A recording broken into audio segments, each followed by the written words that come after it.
आप सभी का स्वागत है। आज का वीडियो जो है बहुत ही बेहतर होने वाला है, क्योंकि नागरिक शास्त्र कक्षा 12 के बहुविकल्पी प्रश्नोत्तर की बात तो हो गई, लेकिन इसमें कुछ ऐसे प्रश्न है जिसमें जो है भारत जो है पीछे है। और आप लोग को यकीन नहीं होगा, कहीं कहीं के प्रश्न जो है बड़े ही कन्फ्यूजन वाले हैं। ऐसे ही प्रश्न जो है बोर्ड में पूछे जाते हैं, तो ध्यान से देखिएगा। पहला जो प्रश्न है, श्रीलंका में तमिल अलगाव संगठन का क्या नाम है? तमिल अलगाववादी संगठन का क्या नाम है? चार ऑप्शन है हुए दिए हुए, लिट्टे, माओवाद, उग्रवादी मोर्चा, शांति सेना। तो सही आंसर जो है लिट्टे हो जाएगा। लिट्टे क्या है? एक तमिल जो है संगठन था, ध्यान रखिएगा। यह जो है लिट्टे जो है तमिल श्रीलंका में क्या है, तमिल अलगाववादी जो है क्या है, एक संगठन था, जिसे क्या है 2009 में जो है क्या है श्रीलंका की सेना द्वारा वहाँ के जो है समाप्त कर दिया गया। लिट्टे जो यह जो है तमिलों द्वारा वहाँ के जो श्रीलंका में जो तमिल लोग रहते हैं, जो तमिल बोलते हैं, उन लोगों द्वारा जो है एक बनाया गया संगठन है। ठीक है, चलिए ये प्रश्न नंबर 2 को देखते हैं। दक्षिण एशिया के देशों में सबसे विकसित देश कौन सा है? तो पहला ऑप्शन है भारत, दूसरा है पाकिस्तान, और तीसरा है श्रीलंका, चौथा है बांग्लादेश। तो सही आंसर यहाँ पर हो जाएगा श्रीलंका। ध्यान रखिएगा, श्रीलंका सही आंसर हो जाएगा। श्रीलंका इसलिए कि श्रीलंका क्या है, एशिया के अन्य देशों की तुलना में उच्च मानव विकास सूचकांक रखता है। ध्यान रखिएगा, प्रश्न थोड़ा कन्फ्यूजन में है। इसी तरह के प्रश्न आते हैं और हम लोग जो है कन्फ्यूजन में आंसर कहीं और मार के आ जाते हैं और कहते हैं कि जो है किए थे बहुत सही था। देखिए यहाँ पर पूछा जा रहा है जो है दक्षिण एशिया के देशों में सबसे विकसित देश कौन सा है? तो विकसित देश की बात हो रही है। तो विकसित देश में कुछ कन्फ्यूजन है, ध्यान रखिएगा।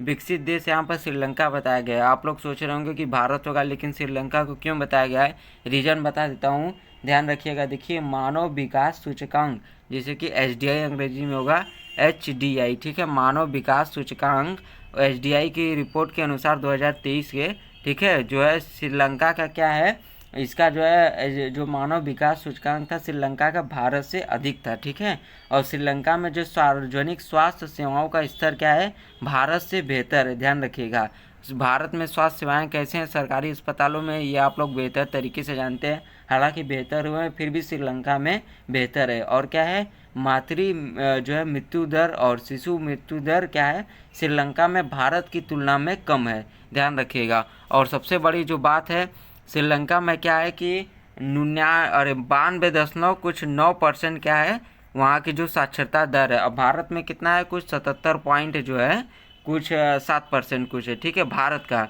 और जो श्रीलंका में है वो 92.9% है आसपास श्रीलंका में शिक्षा दर। और भारत की जीडीपी भले ही बड़ी है, ध्यान रखिएगा।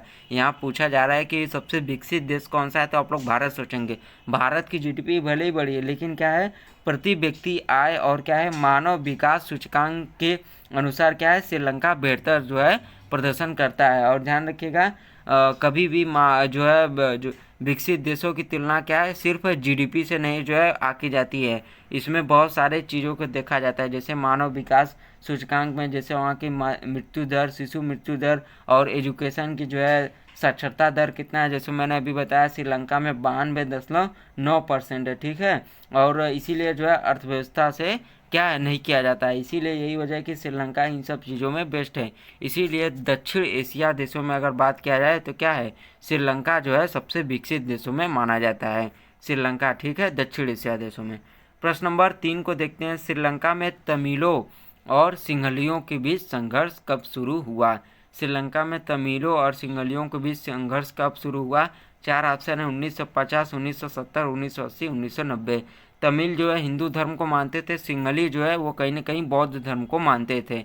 ठीक है, ये जो है दो बड़े कहीं न कहीं समुदाय थे। इनकी जो है सिंहलियों की जो है श्रीलंका में आज भी जो है इनकी संख्या बहुत ज़्यादा है। जैसे हम लोग के भारत में हिंदू हैं, तो ये लोग जो थे तो उस समय क्या हुआ, इनके बीच जो है संघर्ष हो गया। किस चीज़ को लेकर?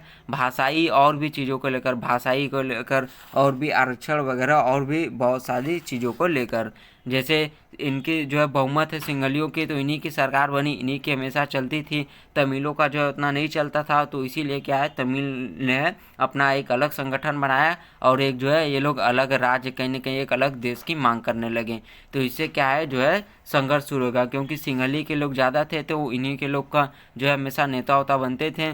तो यही लोग शासन चलाते थे, यही लोग अपना नियम कानून बनाते थे, तो तमिल लोग अलग होकर मांग करने लगे, जिससे क्या है कि इन दोनों के बीच क्या है संघर्ष शुरू हो गया। तो वही पूछा जा रहा है कि संघर्ष कब शुरू हुआ। ठीक है, तो 4 ऑप्शन है, तो सही आंसर हो जाएगा। देखिए यहाँ पर 1983 रहेगा, ध्यान रखिएगा 1983 जो है वो सही होगा। यहाँ पर 83 कर लीजिएगा। 1983 में क्या है तमिल और सिंगल समुदाय के बीच जो है संघर्ष बहुत ही ज़्यादा जो है चरम पर पहुंच गया था, बहुत ही ज़्यादा मारकाट हो गया, जिससे क्या है लिट्टे और क्या है श्रीलंका की सेना में क्या है बहुत ही ज़्यादा संघर्ष हुआ।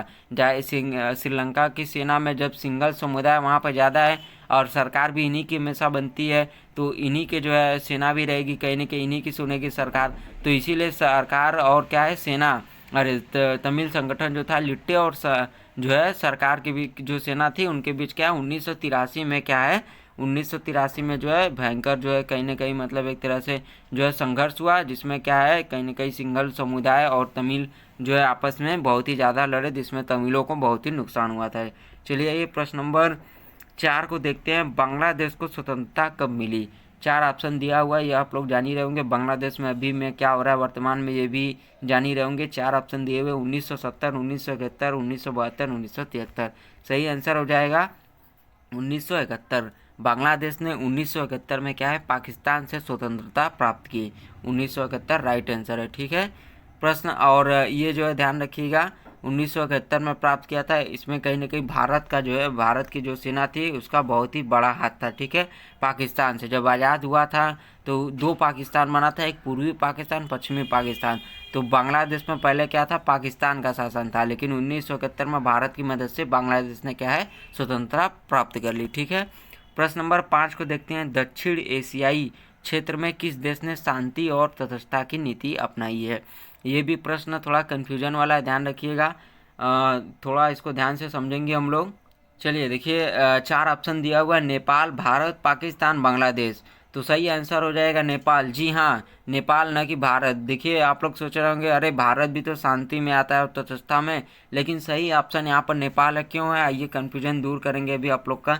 तो देखिए नेपाल ने अपनी विदेश नीति में शांति और क्या है तटस्थता को प्राथमिकता दी है। देखिए नेपाल के बारे में अब बात करते हैं। 1955 में क्या है संयुक्त राष्ट्र संघ की सदस्यता नेपाल ने ली, और क्या है नेपाल भी गुट निरपेक्षता जो नीति है उसका कहीं ना कहीं पालन करता है, और उन सभी को चीज़ों को लेकर क्या है नेपाल जो है हमेशा शांति और तटस्थता जो है बनाए रखा है। ध्यान रखिएगा जो है नेपाल जो है कभी भी नहीं नाटो जो शीत युद्ध का दौर चल रहा था तो उस समय नाटो जो अमेरिका के द्वारा बनाया गया था, और वार्सा संधि जो कि सोवियत संघ द्वारा बनाई गई थी, नाटो जो है इसमें कभी भी शामिल नहीं हुआ। दोनों में नाटो और वार्सा संधि जो कि दोनों सैन्य गुट था एक, इसमें जो है नेपाल कभी भी शामिल नहीं हुआ, नहीं नाटो में और नहीं किसमें नाटो में और नहीं आपका जो है वार्सा संधि में। ठीक है, इसमें कभी शामिल नहीं हुआ।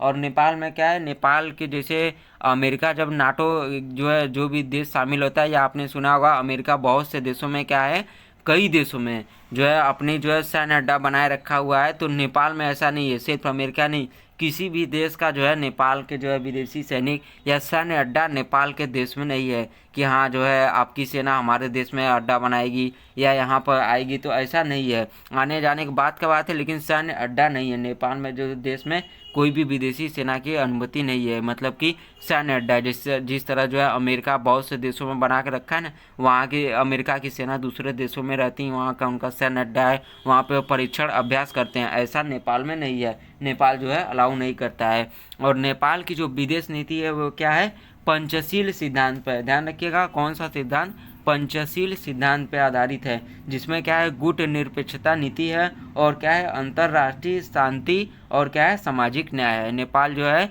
की नीति पंचशील सिद्धांत के आधार पर आधारित है नेपाल की विदेश नीति, जिसमें क्या है अंतर्राष्ट्रीय शांति और सामाजिक न्याय है। ध्यान रखिएगा।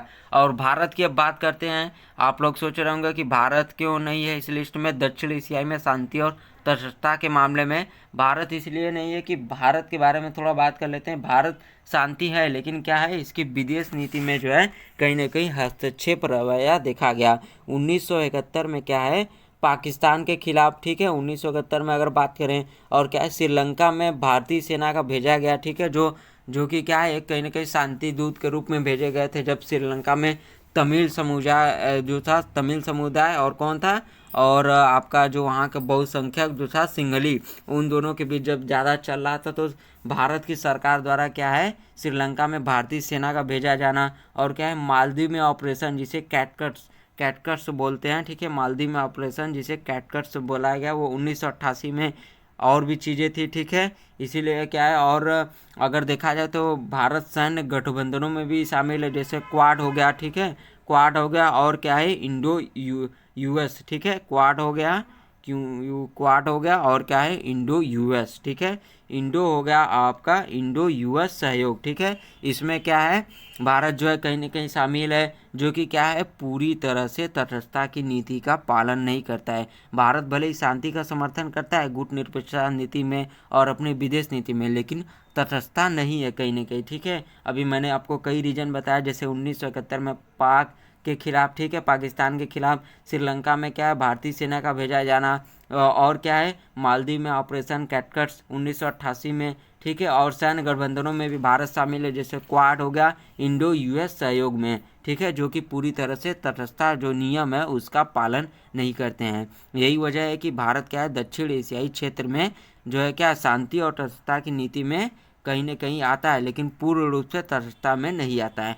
तो इसीलिए नेपाल जो है हो जाएगा, वो क्या हो जाएगा, सही हो जाएगा। तो दक्षिण एशियाई क्षेत्र में किस देश ने शांति और तटस्थता की नीति अपनाई है, तो नेपाल। नेपाल ध्यान रखिएगा, अभी तक जो है शांति और तटस्थता जो नीति है इसका पालन करता है, दोनों का अच्छी तरह से। नेपाल में क्या क्या किया अभी मैंने बताया, ठीक है, इसीलिए सही आंसर नेपाल है। तो कन्फ्यूजन मत होइएगा, जब भी ऐसे प्रश्न पूछ दिए जाते हैं मोस्ट इंपॉर्टेंट में रख लीजिए, कन्फ्यूजन वाले प्रश्न है। जैसे ऊपर एक विकसित देश था और यहाँ पर देखिए ये है शांति और तटस्थता। भारत भी जल्दी कोई युद्ध में शामिल नहीं होता है, हमेशा जो है गुटनिरपेक्षता नीति का पालन करता है, शांति को बढ़ावा देता है, बातचीत को लेकर युद्ध में जो है हल का जो है करने के लिए करता है, मसला निकालने के लिए, लेकिन तटस्थता में नहीं आता है। इसीलिए इस तरह के प्रश्न पूछ देंगे और अब भारत को जो है सही टिक मार के आ जाएंगे और प्रश्न जो है गलत हो जाएगा। चलिए जो है प्रश्न नंबर 6 को देखते हैं, भारत और श्रीलंका के बीच समझौता कब हुआ। भारत और श्रीलंका के बीच समझौता कब हुआ, 4 ऑप्शन है, 1985, 1987, 1990, 1995। तो सही आंसर है 1987। भारत और श्रीलंका के बीच क्या है, 1987 में भारत श्रीलंका शांति समझौता हुआ, ठीक है। तो प्रश्न नंबर 7 को देखते हैं, बांग्लादेश का पहला राष्ट्रपति कौन था। तो जान ही रहे होंगे अभी बांग्लादेश में फिर से एक बार जो है गड़बड़ी हो चुका है, वहाँ पे जो है फिर से कितना बड़ा वहाँ की जनता ने क्या किया आप लोग जान ही रहे होंगे। तो पहला राष्ट्रपति पूछा जा रहा है, 4 ऑप्शन है, शेख मुजीबुर रहमान, जिया उर रहमान, और क्या है, और सी जो है हुसैन मोहम्मद, डी जो है खालिदा जिया। तो सही आंसर हो जाएगा पहला शेख मुजीबुर रहमान। शेख मुजीबुर रहमान क्या है, बांग्लादेश के पहले राष्ट्रपति थे। इनकी जो है अभी हाल ही में देखा गया कि स्टैचू थी इनकी कहीं ना कहीं गिरा दिया गया, जो कि बहुत ही ज़्यादा वायरल हुआ था। वर्तमान की बात कर रहा हूँ मैं 2024 में, ठीक है। आइए प्रश्न नंबर 8 को देखते हैं, भारत और पाकिस्तान के बीच सिंधु जल समझौता कब हुआ। 4 ऑप्शन है, 1950, 1955, 1960, 1965। तो सही आंसर है 1960। सिंधु जल समझौता क्या है, भारत और पाकिस्तान के बीच 1960 में हुआ था, जो कि आज तक कायम है। प्रश्न नंबर 9 को देखते हैं, पाकिस्तान में लोकतंत्र कब बहाल हुआ। पाकिस्तान में पूछा जा रहा है लोकतंत्र जो है कब बहाल हुआ। तो पाकिस्तान में लोकतंत्र कब बहाल हुआ, 4 ऑप्शन है, 1985, 1988, 1990 और 1992। सही आंसर हो जाएगा 1988। पाकिस्तान में क्या है, 1988 में जनरल जिया उल हक की मृत्यु के बाद क्या है, लोकतंत्र जो है बहाल हुआ। देखिए पाकिस्तान में जो है 1988 में जो है फिर से क्या है लोकतांत्रिक सरकार बनी, यही पूछा जा रहा है कि कब बहाल हुआ, ठीक है। पाकिस्तान में लोकतंत्र मतलब फिर से कब बना।